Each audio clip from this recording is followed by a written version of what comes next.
Hello guys and welcome to another MK Mobile video.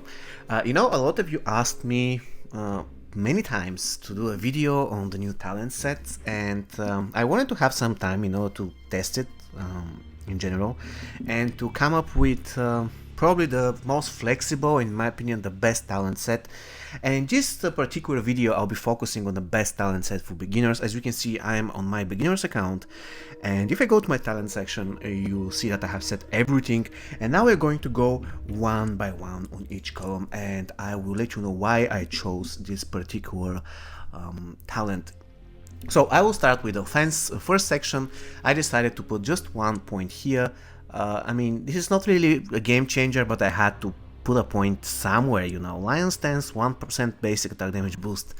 Tiger stance, 2% opponent toughness ignored. Really not that great, and this also is not that great, but it's still something. When it comes to the next tier of the offense section, you have to go for precision. Once again, this is a general talent tree. Of course, if you have specific team that requires something extra to this, something different, you can specify your talent set based on this team. But once again, I will focus on the word general. So precision, almost all characters in MK Mobile require to have higher chance of combo ender. Some of them do something great after combo ender, but in general all of them do more damage and they generate more power, so the precision comes in handy all the time. If you are running a team of a lot of stunners, then of course Opportunist is the talent to go. The Gambler, probably the worst talent here, because in a lot of situations Gambler won't be that useful. I am still to test it with the bubbles minigame. For example, if you're doing a lot of horror team gameplay, probably Gambler will come in handy so that you can keep on doing more than 80 or 90% on Freddy Special too, but I'm going to test that further. For general cases, precision is the way to go. Now, in the third section of offense, guys, Killstroke. Let's face it, in a lot of situations the X-ray is going to be fatal anyways, so it's going to be enough to finish off the enemy, so this talent is really useless, and you're not going to be doing tons of X-rays. Even if you're going for an X-ray team, I would recommend to do 2 special 2s instead of 1 X-ray. First, because if the enemy has Centaurian defense, you're going to commit suicide. That's really bad. And second, because if you have strong special 2, it will, if not kill the enemy, it will leave him very wounded, let's say something like 10 or 15% HP, and that's more than enough. Now, this talent is probably the best way to go of this column. I didn't really max it because I had some other talents that had priority, but still, it is a very useful talent. Still, if you have it just on level 1, it boosts the critical damage by 10%, and each consecutive level just by 3% extra. So if you max it out, it will give you, I believe, 22%, which is almost double the original value. But still, you get the original value but investing only 1 point, and you get it maxed out by investing 5 points. So you can see that each consecutive level it loses the value added. And Stranglehold, this is a very good talent, but for specific teams, guys, specific teams. So if you're doing a lot of damage overtime teams, then this is the talent to go. But once again, we're talking about general scenario for beginners. Once again, general scenario for beginners. This is the reason why I prefer to have Rapid Response for additional damage on Special 1 and Thunderous Blows for additional damage on Special 2 maxed out. First of all, because it is pretty good if you are mainly relying on Special 1, it's pretty good if you're mainly relying on Special 2. It doesn't rely on chance. For example, Black Dragon Training increases the critical hit chance, but still it is chance. While in the Rapid Response and Thunderous Blows, you get guaranteed damage, actually amplification. So in other words, this is going to be good for any team, and this is going to be very good for the AI, because let's face it, guys, the AI is pretty dumb. Sometimes they're going to have unblockable special 2, and they'll be doing for some reason blockable special 1. So these two talents are pretty good, to boost the performance of your AI. I'm not saying that the other two talents are not really great, they are, but when it comes to general cases, I prefer to have Rapid Response and Thunderous Blows maxed out. And now, when it comes to the other final two talents, the Brutal Ending and Death Mark Technique, these are pretty nice, but not for beginners. The Brutal Ending, guys, it requires a lot of points to get there, and in my opinion, it doesn't feel like you have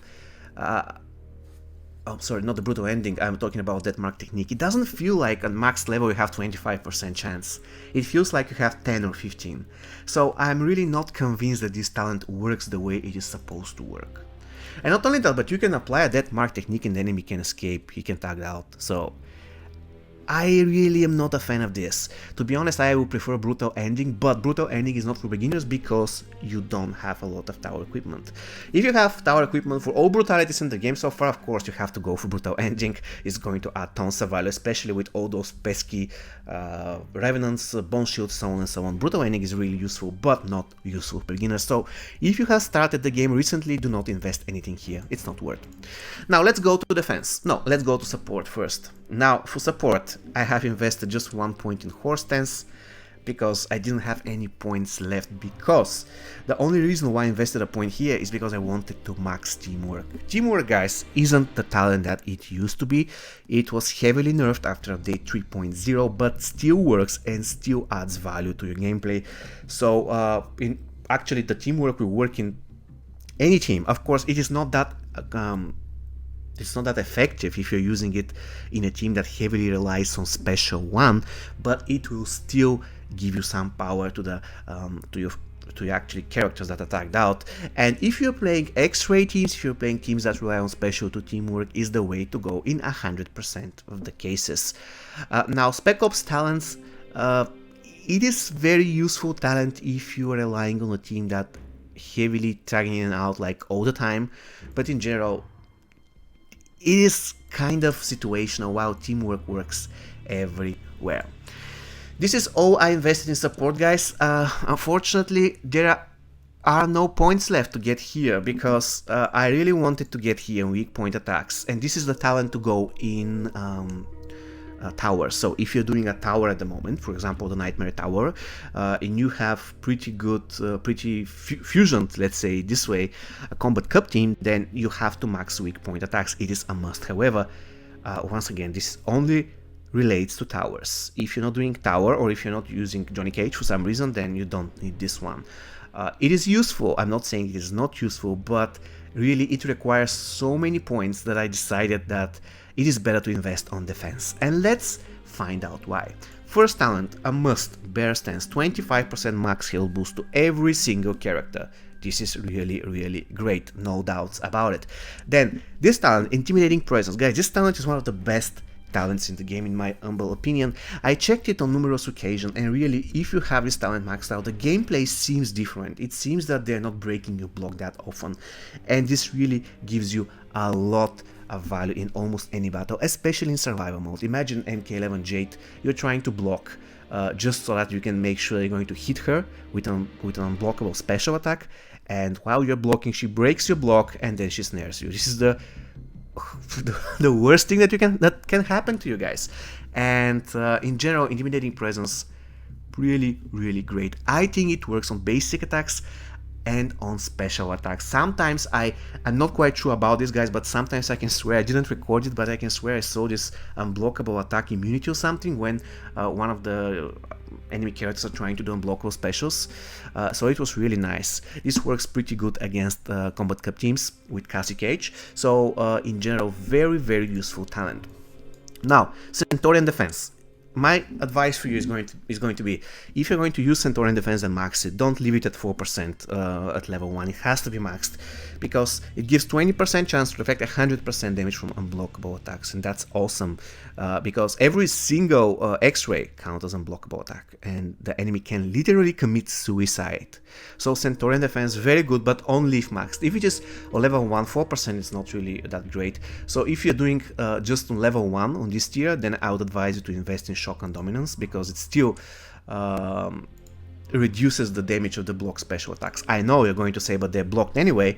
Yes, they are, but reducing that block damage even further is always beneficial, because it's actually guaranteed, right? They deal 12% less damage. There is no chance here. The next talent that I invested points in is the OIA Tech. It's always good to have a reduced power drain from your character, so I am not going to spend any further time here. I believe you are all convinced that this is something very, very useful. In the same tier we have the Art of the Shield, not really great talent, and Ghost Armor. Ghost Armor is interesting talent. The problem is that you don't want to take critical damage, right? So you want to avoid to take critical damage. So you want, in a way, you want to avoid using this talent. And as my last two talents, I chose Red Dragon Training because it gives you stun and power drain resistance. You need stun resistance so that you can resist the annoying Circle of Shadow Lucane. This is almost guaranteed, and in general, being resistant to stun is always beneficial, not only against Lucane. There are two options. This is also good, by the way. Incoming DOTs and Frostbite have 30% decreased duration. This is always good. So it is up to you guys. I prefer this talent because I really hate Circle Shadow Lucane, and he can literally one-shot your character, while the damage from dots and Frostbite you can recover, but this guy can literally kill you, so having a lot of stun resistance is always good. And this one, again, it is just chance based, and in a lot of situations I would prefer this one, this talent here, because it's guaranteed that you're going to get damage over time effect with reduced duration, while this one is just chance based, so not really the greatest thing in the world. So if you don't have power, then this talent won't work at all. And the last talent that I invested points in is the Revenant. Of course, Revenant, in my opinion, is better than ever now. It's really useful because it can save your character, and then in survival mode and in the next battle he'll still be alive and you can heal him, and so on and so on. So this talent is a must. Some of you will probably max Shinnok's Teaching. I'm not really a fan of the Bone Shield. I never liked it, so I almost never use it. Okay guys, so this is my take on the best talent set for beginners. I'm using it currently on my account, and I believe this is really great. Stay tuned, because soon I will also record a video on the best talent set for Special 1 Focus Team, the best talent set for Special 2 Focus Team, and so on and so on. Until then, take care guys and stay safe.